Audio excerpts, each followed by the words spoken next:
Today is March 23rd. Welcome to Big Book Daily. My name is Rob. I am an alcoholic. It's a thrill, honor, and joy to be here with you today as we journey through the Big Book of Alcoholics Anonymous and the 12 Steps and 12 Traditions. Today we're going to be reading pages 238 through 241 of the Big Book and page 92 of the 12 and 12. So I hope you all are doing well this morning. I'm absolutely fantastic. Got my cup of coffee going.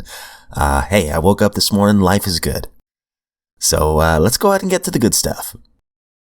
So yesterday in the Big Book, we have been continuing our journey through Jim's story. He was the sixth pioneer in AA in the 4th edition here. And it says, this physician, one of the earliest members of AA's first black group, tells of how freedom came as he worked among his people. So we have seen in yesterday's reading that his life is starting to become pretty severely unmanageable. One of the last paragraphs we read really stood out to me yesterday. He talks to one of his preacher friends, and his preacher friend says, hey, look, the reason you're having these troubles is because you're not going to church regularly and things like that. He also had a long talk with a psychiatrist, but really nothing came of that. And he just has this distorted view or this prejudice about God.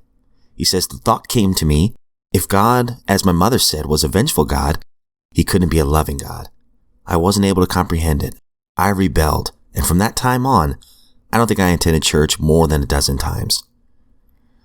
So we are going to build on this and continue. Again, we're reading pages 238 through 241. Bottom of page 238. After this incident in 1940, I sought some other means of livelihood. I had a very good friend who was in the government service, and I went to him about a job. He got me one. I worked for the government for about a year and still maintained my evening office practice when the government agencies were decentralized.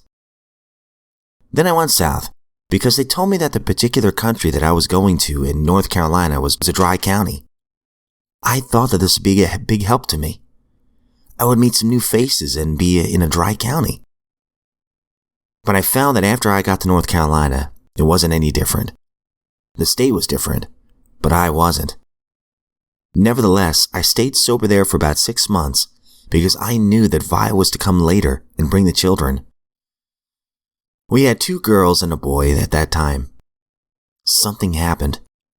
Vi had secured work in Washington. She was also in the government service. I started inquiring where I could get a drink, and of course, I found that it wasn't hard. I think whiskey was cheaper there than it was in Washington. Matters got worse all the time until finally, they got so bad that I was re-investigated by the government.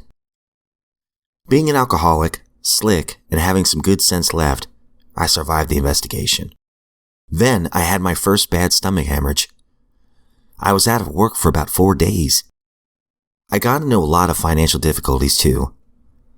I borrowed $500 from the bank and $300 from the loan shop, and I drank that up pretty fast. Then I decided I'd go back to Washington. My wife received me graciously, although she was living in a 1-room with kitchen affair. She'd been reduced to that. I promised that I was going to do the right thing. We were now both working in the same agency. I continued to drink. I got drunk one night in October, went to sleep in the rain, and woke up with pneumonia. We continued to work together and I continued to drink, but I guess deep down within our hearts, we both knew I couldn't stop drinking. Vi thought that I didn't want to stop. We had several fights, and on 1 or 2 occasions, I struck her with my fist.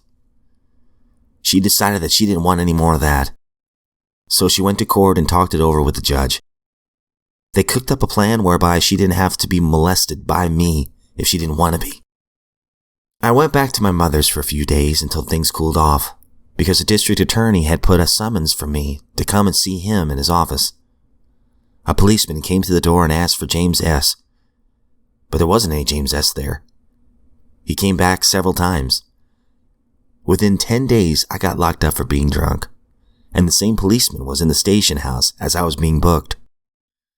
I had to put up a $300 bond because he was carrying the same summons around in his pocket for me. So I went down to talk to the district attorney, and the arrangement was made that I would go home to stay with my mother. And that meant that Vi and I were separated. I continued to work and continued to go to lunch with Vi, and none of our acquaintances on the job knew that we were separated. Very often we rode to and from work together, but being separated really galled me deep down. The November following, I took a few days off after payday to celebrate my birthday on the 25th of the month. As usual, I got drunk and lost the money. Someone had taken it from me. That was the usual pattern. I sometimes gave it to my mother, and then I'd go back and hound her for it. I was just about broke. I guess I had $5 or $10 in my pocket.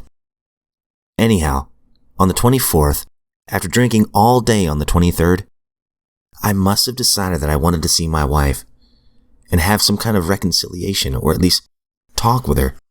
I don't remember whether I went by streetcar or whether I walked or went in a taxi cab. The one thing I can remember now was that Vi was on the corner of 8th and L, and I remember vividly that she had an envelope in her hand. I remember talking to her, but what happened after that, I don't know. What actually happened was that I had taken a penknife and stabbed Vi 3 times with it. Then I left and went home to bed. Around 8 or 9, there came 2 big detectives and a policeman to arrest me for assault. And I was the most amazed person in the world when they said that I had assaulted someone, and especially that I had assaulted my wife. I was taken to the station and locked up. The next morning I went up for arraignment. Vi was very kind and explained to the jury that I was basically a fine fellow and a good husband, but that I drank too much, and that she thought that I had lost my mind and should be committed to an asylum. The judge said that if she felt this way, he would confine me for 30 days examination and observation. There was no observation. There might have been some investigation. The closest I came to a psychiatrist during that time was an intern who came to take blood tests. After the trial, I got big-hearted again and felt that I should do something in payment for Vi's kindness to me. So I left Washington and went to Seattle to work. I was there about 3 weeks, and then I got restless and started to tramp across the country here and there, until finally I wound up in Pennsylvania in a steel mill. Whew, wow, some pretty dark stuff here. As we're finishing up, page 241. Definitely want to come back to this, real briefly in a minute. All right, my friends, and out of the 12 and 12, we have been journeying through step 10, which is continue to take personal inventory, and when we were wrong, promptly admitted it. And yesterday we were talking about self-restraint and how, at the very least, we should be practicing that as our first priority. It says our first objective will be the development of self-restraint. This carries a top priority rating. And the paragraph right before that, what really stood out to me yesterday, in all these situations, we need self-restraint, honest analysis of what is involved, a willingness to admit when the fault is ours, and an equal willingness to forgive when the fault is elsewhere. We need not be discouraged when we fall into error of our old ways, for these disciplines are not easy. We shall look for progress, not perfection. So this self-restraint, this honest analysis of what is involved, and a willingness to admit when the fault is ours, and the willingness to forgive when the fault isn't ours, these don't come natural to some of us right off the bat. I know for me, years of pattern behavior, and then all of a sudden you're sober. I want to rev up on the gas and think that, hey, I can do this pretty quickly. It takes time. So we're going to build on that on page 92 today. Now that we are in AA and sober and winning back the esteem of our friends and business associates, we find that we still need to exercise special vigilance. As an assurance against big shotism, we can often check ourselves by remembering that we are today sober only by the grace of God, and that any success that we may be having is far more His success than ours. Finally, we begin to see that all people, including ourselves, are to some extent emotionally ill, as well as frequently wrong. And then we approach true tolerance and see what real love for our fellows actually means. It will become more and more evident as we go forward that it is pointless to become angry or to get hurt by people who, like us, are suffering from the pains of growing up. Such a radical change in our outlook will take time, maybe a lot of time. Not many people can truthfully assert that they love everybody. Most of us must admit that we have loved but a few, that we've been quite indifferent to many so long as none of them gave us trouble. And as for the remainder, we have really disliked or hated them. Although these attitudes are common enough, we AAs find that we need something much better in order to keep our balance. We can't stand it if we hate deeply. The idea that we can be possessively loving of a few, can ignore the many, and can continue to fear or hate anybody has to be abandoned, if only a little at a time. All right, absolutely great stuff here. I love that it says right here, we can often check ourselves by remembering that we are today sober only by the grace of God. Any success that we may be having is far more His success than ours. That's a humble statement right there, but I've caught myself very, very unconsciously doing this. But patting myself on the back, saying, oh, look how much work I'm doing. I'm really working at this. And, almost giving myself all the credit, right? No. I don't know why. I do not know why. It took the way it has this time. I've been sober for a couple 24 hours now, and I remember before that, I had tried so many times to stop.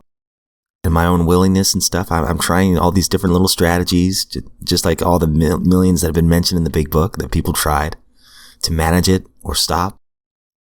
And I couldn't. So this time when I started joining some fellowships and doing some step work, I think the biggest thing, the steps for me just led me to a deeper relationship and a completely different perspective of the higher power that I believed in before. And I think that, in accompanied with the steps and the fellowship, is what keeps me sober. But the biggest thing is God. So any success that I have, I owe to God. My personal relationship with the God of my understanding. And I need to remember that. This isn't a pat on the back, good job, Rob, you did it. No, this is a thank you, God. I cannot believe the grace that you've shown me, and I want to pay it forward. That's kind of been my experience, and I need to remember that sometimes. Because let me tell you, I can still pick up that pride. I can still pick up that ego, that self-centeredness. So I have to pray the same prayer every single day, and sometimes more than once a day.